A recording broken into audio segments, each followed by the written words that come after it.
One of my relatives has high blood pressure, but tracks it diligently twice a day, keeping a record to stay in control.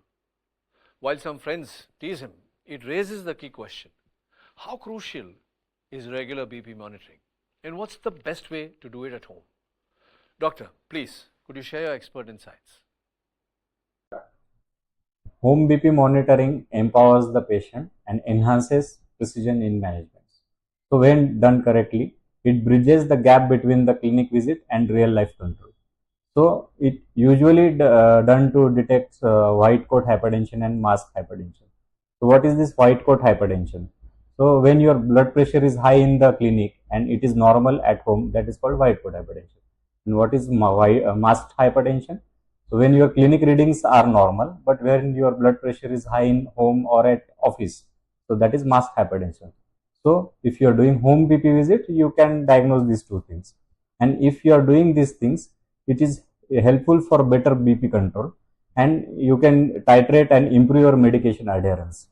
So who should do this home BP monitoring? So those who are newly diagnosed with hypertension, or those who have borderline blood pressure readings, or those with extremes of age and high risk cardiovascular disease patients, such as a heart disease patient or uncontrolled hypertension or chronic kidney disease patient, they should do this home BP monitoring. So the target is your blood pressure should be less than 135/85 millimeters of mercury at home.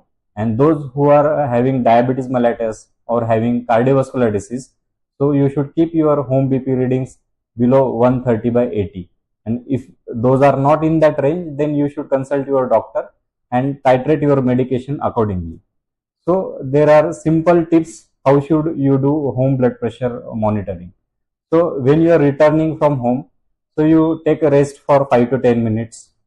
You sit with the back supported and your leg should be grounded on the floor. So you should avoid tea, coffee, smoking, or you should avoid exercise at least 30 minutes prior to taking these BP readings.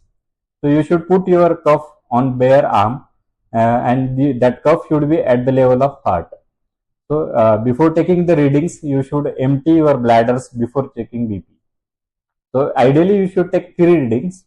First reading usually will be high, so you should discard that reading, and you should take average of second and third reading, and you should note it down and keep it for the record, so that doctor will easily get the readings of home BP monitoring.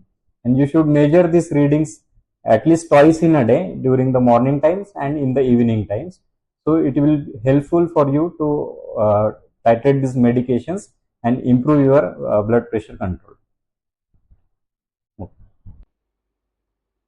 Thank you, doctor, for clarifying this important topic. Your guidance inspires patients to take control and confidently get to goal with their blood pressure targets.